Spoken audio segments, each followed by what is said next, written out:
अगर मैं आपसे कहूं कि 160 बच्चियों की मौत का जिम्मेदार कौन, ईरान या खुद अमेरिका? हाँ, क्योंकि ईरान के अंदर हो रहे हमले के दौरान एक स्कूल पर जब बॉम्ब गिरता है तो उसके बाद लगभग 160 बच्चे बच्चियां मारे जाते हैं। वो बच्चे बच्चियां जो स्कूल के अंदर ज्ञान लेने आए थे, किनको पता था कि वो ज्ञान उनका अंतिम ज्ञान होगा। उस ज्ञान के बाद वो कभी ज्ञान नहीं ले पाएंगे, क्योंकि एक ऐसे भगवान के पास पहुंच जाएंगे जिसका नाम स्वर्ग होता है। लेकिन सवाल ये उठता है कि जब अमेरिका से पूछा गया कि आपने ऐसा किया क्यों, तो अमेरिका जानते हो क्या कहता है? अमेरिका कहता है कि ईरान ने किया है, ईरान ने खुद अपने बच्चे बच्चियों को मारा है। लेकिन आइए देखते हैं कि अब तो इसका पर्दाफाश हो ही चुका है कि किसने मारा है। इस जंग के अंदर ये जंग इतनी बदकिस्मत और बेशर्म होती है ना कि ये बच्चे बच्चियां, माँ बाप, बूढ़े किसी को नहीं पहचानती। जो चपेट में आता है उसको लेकर चली ही जाती है। हाँ, क्योंकि हाल फिलहाल अभी यहाँ पर पता चल जा चुका है कि अमेरिका और इजराइल ने मिलकर ईरान पर अटैक किया। ईरान के आयतुल्लाह अली खamenei को मार दिया, जो कि वहां के सुप्रीम लीडर थे। अब एक नए सुप्रीम लीडर वहां पर बनाए जा चुके हैं, जो कि इनके ही बेटे हैं। और इनके बेटे का क्या नाम है?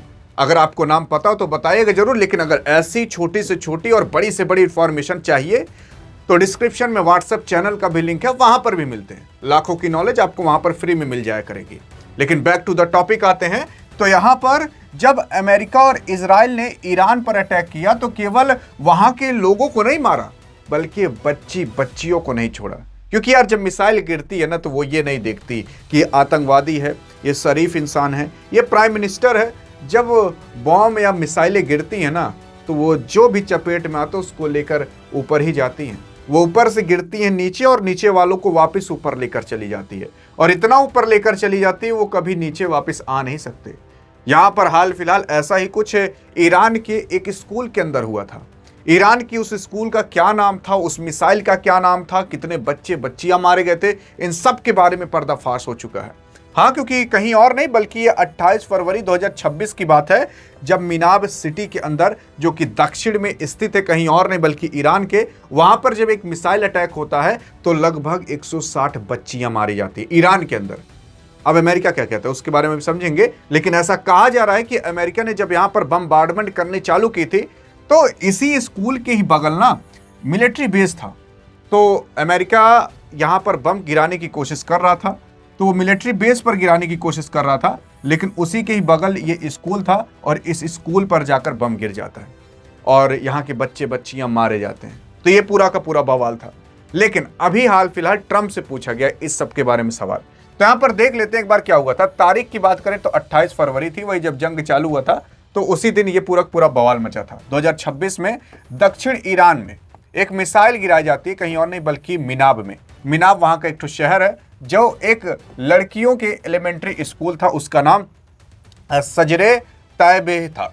वो मिसाइल फिर उसके ऊपर गिरती है, उस स्कूल के ऊपर गिरती है। नुकसान की अगर बात करें तो ईरान का दावा है कि हमले में 160 से ज़्यादा 180 लोग मारे गए हैं। मतलब 160 से 180 लोगों के बीच मारे गए हैं, जिसमें ज़्यादातर 7 से 12 साल की स्कूल के बच्चियां थी, क्योंकि वो छोटी बच्चियों का स्कूल था। 7 से 12 साल की बच्चियां, क्या ही यार छोटी छोटी बच्चियां होती जिसको आप और हम खिलाया करते हैं ना, वैसी छोटी छोटी बच्चियां थी जो वहां पर पढ़ रही थी।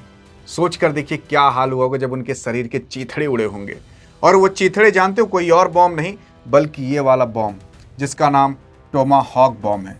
टोमाहॉक बॉम्ब हाल फिलहाल ये कोई और नहीं बल्कि अमेरिका इस्तेमाल किया करता है। और जब इन सब के बारे में पूछा गया किसी और से नहीं तो ट्रंप से, तो ट्रंप बेशर्म जानते हो क्या जवाब देता है? ट्रंप का कहना यह है, जब मीडिया वाला पूछता है कि हाल फिलहाल जब ईरान के ऊपर अटैक हुआ और 160 से 180 बच्चियां मारे गए, क्योंकि वहां पर कुछ टीचर भी होंगे, तो ज़्यादातर बच्चियों ही बोला जा रहा है, टीचर का तो नाम तक नहीं लिया जा रहा कि वो लोग जो मारे गए होंगे। वहां पर जो मारे गए हैं वो क्या अमेरिका ने किया था? तो ट्रंप का जवाब सुनिए। ट्रंप कहता है कि मुझे इसके बारे में ज़्यादा जानकारी नहीं है। तब प्रेस कॉन्फ्रेंस वाला कहता है, मतलब मीडिया वाला कहता है कि वो बॉम्ब बताया जा रहा है कि टॉमहॉक मिसाइल है। टॉमहॉक मिसाइल अमेरिका के पास है, ईरान के पास है नहीं। तो इसका कहना है कि वो किसी और से खरीद भी तो सकता है। अरे खरीदेगा किससे? आपसे ही खरीदेगा, आपके पास ही मिसाइल है। वो कह रहा है किसी और देश से खरीद सकता है। चलिए मान लेते हैं किसी और देश से खरीद सकता है। लेकिन जब पूरा सैटेलाइट इमेज खंगाला गया, कई सारे न्यूज़ वाले ये भी कह रहे हैं और मीडिया चैनल वाले और कई सारे जो ट्रस्टेड वेबसाइट होती है ना, वो सब CNN और बाकी अन्य जो ट्रस्टेड वेबसाइट हैं उन सब का दावा है कि जब पता किया गया तो जब मिसाइल गिर रही थी उसकी जब सैटेलाइट इमेज निकाली गई तो यही पता चला कि अमेरिका की टॉमहॉक मिसाइल थी। और जब इसके बारे में ट्रंप से पूछा गया तो ट्रंप ने कोई जवाब नहीं दिया। ट्रंप हकलाता रहा, वो सोचा कि मैं क्या बोलूं यहां तो मैं फंस चुका हूं। क्योंकि यार देखो, इस जंग के अंदर ना केवल यह है कि हमें जंग जीतना है। इसमें मौत, छोटी बच्चियां, बड़े, पिता, माता, दादी, ये कोई भी नहीं पहचानता। ये पॉलिटिशियन इतने घिनौने होते हैं ना यार, आप और हम छोटा सा कहीं चिड़िया मरती रहती तो इतना सील आ जाती है। ये हजारों लोग को मार चुके हैं, हजारों लोगों को। सोचिए वो कितना तड़पे होंगे। कभी एक इंसान को कभी तड़पते हो देखिएगा हॉस्पिटल के अंदर, रूह कांप जाती है। इस ईरान के युद्ध के अंदर 1600 से ज्यादा लोग अभी मारे जा चुके हैं। 11 तारीख है, आज 10 तारीख है, 1600 से ज्यादा लोग मारे जा चुके हैं। ये केवल एक डाटा है। कितने लोग कुचल दिए गए होंगे, कितने लोग अभी बिल्डिंग में दबे होंगे, उनका तो पता तक नहीं है। और कितना कम डाटा दिखाया जाता है ये आपको भी पता है। यही लोग हैं। बाकी आप बताइएगा कि इस मुद्दे पर आप अमेरिका को क्या कहना चाहोगे। एक डियर गुरु के साम्राज्य में जुड़े हुए होने के नाते और एक भारतीय नागरिक होने के नाते देखते हैं क्या जवाब देते हो। अधिक जानकारी चाहिए तो इस वीडियो में मिलते हैं। तब तक के लिए जय हिंद, जय भारत।